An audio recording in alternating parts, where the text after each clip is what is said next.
अस्सलाम वालेकुम। इस वीडियो में हम एक्यूट पैंक्रेटाइटिस की बात करेंगे। अब पैंक्रेटाइटिस का ये पता होना चाहिए कि वेदर एक्यूट और chronic it occurs due to injuries which leads to the auto digestion of the pancreas by its own enzymes. क्योंकि हमें पता है पैंक्रियास का फंक्शन क्या होता है, वो डिफरेंट एंजाइम सिक्रीट करता है जो उसका एक्सोजीनस पोर्शन जो होता है। अब कौन कौन से प्रोसेसेस ऑटो डाइजेशन से बचा रहे होते हैं पैंक्रियास को? एक तो जितने भी डाइजेस्टिव एंजाइम सिंथेसाइज होते हैं वो एज अ जाइमोजन मतलब इनएक्टिव फॉर्म में वो क्या कहते हैं सिंथेसाइज होते हैं, and then they are package within the secretory granules. जो इनएक्टिव फॉर्म में जो एंजाइम्स होते हैं वी नो कि they are activated by trypsin, and trypsin itself is activated by enterokinase in the small bowl.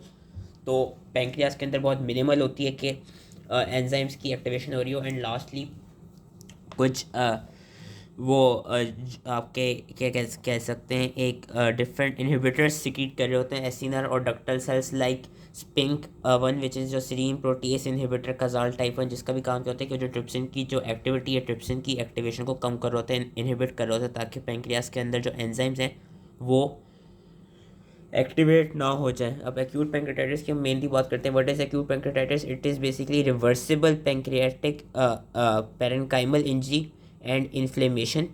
और इसके कौन कौन से फैक्टर्स होते हैं? जो मोस्ट इंपॉर्टेंट फैक्टर है टॉक्सिक एक्सपोजर में, वो ज़्यादातर मेल में जो देखा जाता है वो एल्कोहल कंजम्पशन। उसके अलावा pancreatic duct obstruction like biliary calculi जिसमें जो कि फीमेल्स में ज़्यादातर देखी जाती है।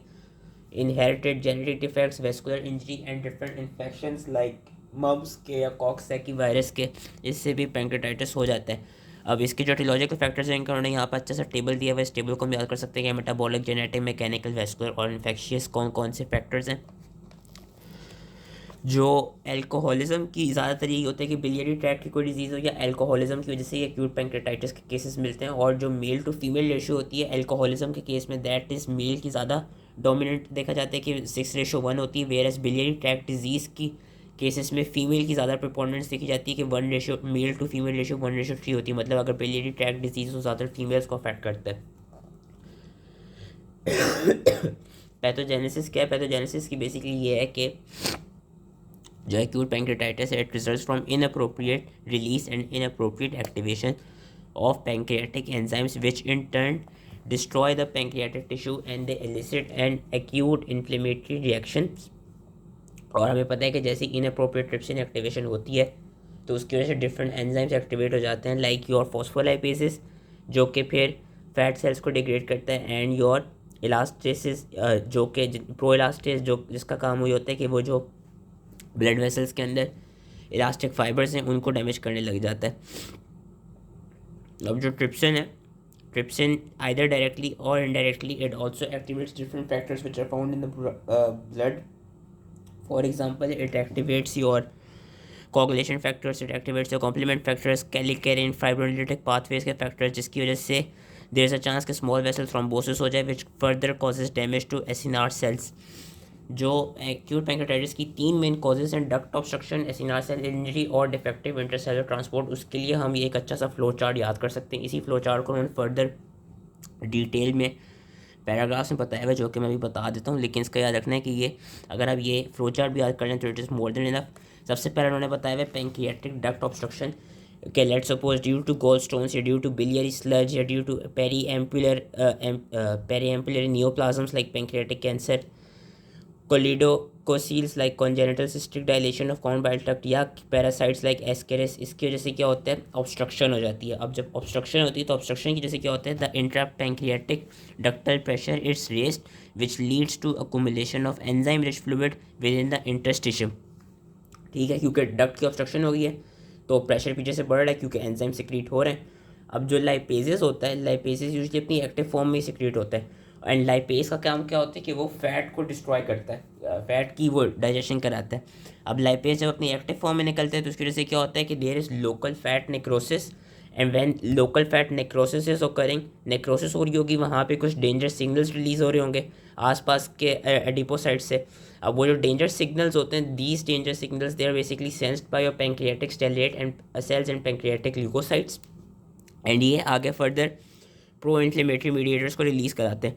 अब इनकी वजह से क्या होता है? इनकी वजह से ये होता है कि there is promotion of microvascular leak and then there is development of interstitial oedema which compromises the local blood flow eventually causing vascular insufficiency and ischaemic injury to acinar cells, जो कि उन्होंने यहाँ पे फ्लोचार्ट में बताया हुआ है कि डिफरेंट कंडीशंस थी में डक्ट ऑब्स्ट्रक्शन की, उसकी वजह से ओवरऑल इंटरस्टिशियल एडिमा हुआ, blood flow is impaired, there is ischemia, there is acinar cell injury, activated enzymes which leads to interstitial inflammation, edema, proteolysis, fat necrosis, damage to vessel walls and hemorrhage, and as a result it causes acute pancreatitis.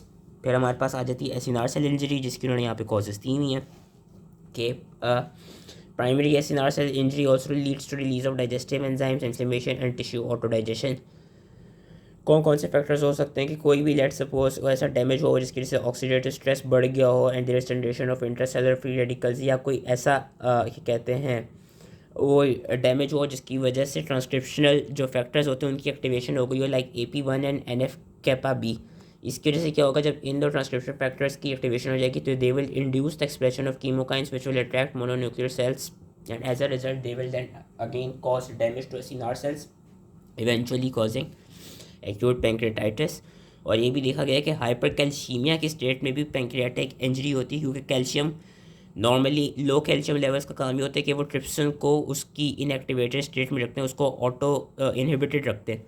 जब calcium के levels बढ़ जाएंगे due to any reason, तो calcium के level के बढ़ने की वजह से क्या होगा कि जो ट्रिप्सिन की अपनी ऑटो वो होगी इनहिबिशन होगी, that would be abrogated and auto activation होने लग जाएगी, that would be favour due to increase calcium levels. और जब ट्रिप्सिन की ऑटो एक्टिवेशन फेवर्ड हो जाएगी तो as a result again enzymes activate हो जाएंगे and they would then cause damage to the parenchyma and eventually cause acute pancreatitis, जो कि उन्होंने यहाँ पे जिस तरह बताया हुआ है कि ये सारे कॉजेस हैं, release of intercellular pro enzymes, lysosomal hydrolysis, enzyme activation, eventually acinar cell injury, और वही सारे कॉजेस। एंड लास्टली हमारे पास जो आता है वो आता है डिफेक्टिव इंट्रासेलुलर ट्रांसपोर्ट, उसका भी इन्होंने यहीं पे ये डिफरेंट कॉजेस दी हुई हैं। इसमें बेसिकली यही होता है, ये वाला जो पॉइंट है इतना इम्पॉर्टेंट नहीं है ये, लेकिन इस पॉइंट का बस ये याद रखना है कि लेट सपोज जब डिफेक्टिव ट्रांसपोर्ट होगी प्रो एंजाइम्स की within the acinar cells, तो एज अ रिजल्ट जो हाइड्रोलिसिस होंगे वो प्रॉपर्ली लाइसोसोम्स तक पहुँच ही नहीं होंगे। जब वो प्रॉपर्ली पहुँच ही नहीं होंगे तो एज अ रिजल्ट जो हाइड्रोलिसिस होंगे they would activate the pancreatic pro enzymes which would disturb the lysosomal membrane, ultimately leading to release of activated enzymes. आगे फिर उन्होंने ये बताया कि कौन कौन से दो फैक्टर्स हैं जो कि अल्कोहल इंड्यूस पैंक्रेटाइटिस को कंट्रीब्यूट करते हैं। एक है डक्ट ऑब्स्ट्रक्शन, एक है एसिनार सेल डैमेज। ये देखा गया है कि मेल्स में जो ज़्यादा अल्कोहल की कंजम्पशन करते हैं उनमें डक्ट ऑब्स्ट्रक्शन कैसे होती है कि जो अल्कोहल की कंजम्पशन है it is linked to increase contraction of sphincter of Oddi and increase secretion of protein rich pancreatic fluid. इसकी वजह से क्या होता है, प्रोटीन रिच पैंक्रियाटिक फ्लूइड की वजह से प्रोटीन प्लग्स बनने लग जाते हैं, इवेंचुअली जो पैंक्रियाटिक डक्ट है उसकी ऑब्स्ट्रक्शन होने लग जाती है। एंड एसिनार सेल डैमेज कैसे होता है अल्कोहल की वजह से, वो ऐसे होते हैं कि जो एसिनार सेल्स होते हैं उनमें अल्कोहल ऑक्सीडेटिव स्ट्रेस इंड्यूस कर देता है, जिसकी वजह से फ्री रेडिकल्स जनरेट होते हैं which leads to membrane lipid oxidation and activation of your transcription factors, जो कि हमने पीछे पढ़े थे AP1 and NF kappa B. Eventually oxidative stress होगा, फ्यूजन होगी लाइसोसोम्स एंड जाइमोजेन ग्रैन्यूल्स की which will lead to increase intracellular और इंक्रीज इंट्रासेलुलर कैल्शियम लेवल्स भी होंगे, कि एज अ रिजल्ट यही होगा कि पैंक्रियाटिक इंजरी हो जाएगी, एक्यूट पैंक्रेटाइटिस हो जाएगा। और कौन कौन से फैक्टर्स हैं वही जो पीछे टेबल में दिए हुए थे वो उन्होंने यहाँ पे पैराग्राफ के फॉर्म में दिए हुए। Metabolic disorders like hypertriglyceridemia and hypercalcemic states like hyperparathyroidism, genetic lesions जो कि हम अभी यहाँ पे पढ़ेंगे, medications like azathioprine, your ACE inhibitor, statin, glucagon like peptide 1 agonist, and your dipeptidyl peptidase 4 inhibitor. Traumatic acinar cell injury, trauma, any iatrogenic injury during surgery, ischemic acinar cell injury due to shock, vascular thrombosis, embolism या vasculitis, and infection like mumps या infection from Coxsackie virus. Genetic factor में याद रखना है कि genetic में हमारे पास ये 3 जीन्स की म्यूटेशन आती है, PRSS1, SPINK1 और CFTR की, जो कि इन म्यूटेशन की वजह से होता है कि इन म्यूटेशन की वजह से बेसिकली कि जो ट्रिप्सिन की एक्टिविटी है वो इंक्रीज़ हो जाती है और इट बिकम्स सस्टेन्ड। तो एज अ रिजल्ट जो एंजाइम्स हैं प्रो एंजाइम्स हैं they become activated and then they cause damage to pancreas.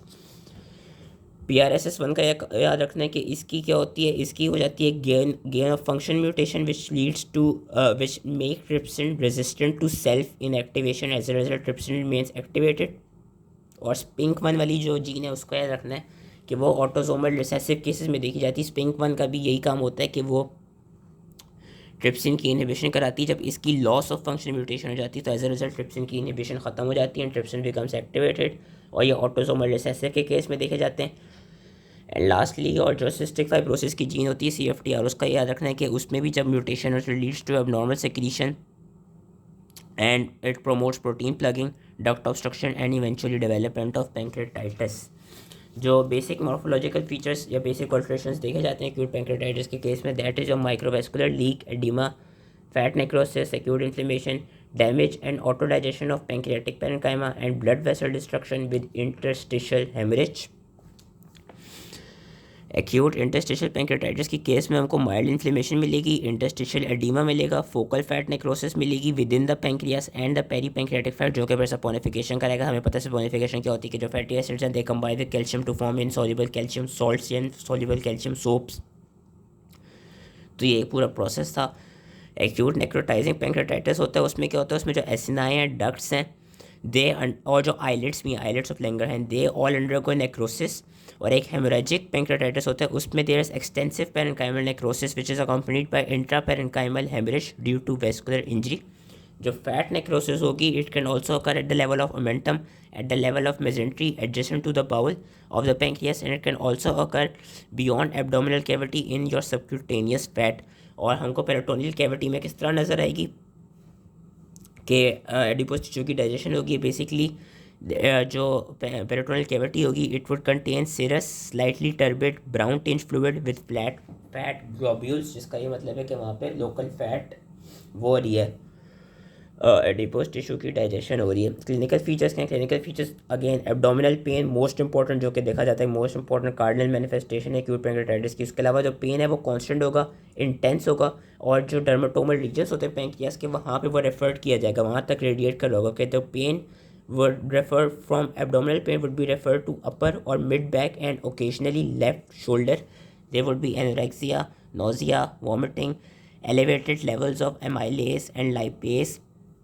साथ में हमको अगर काफ़ी एक्यूट पैंक्रेटाइटिस हुआ है, सिवियर एक्यूट पैंक्रेटाइटिस, तो उस केस में leukocytosis, DIC, oedema, acute respiratory distress syndrome and also shock due to systemic inflammatory response syndrome भी मिलेगा।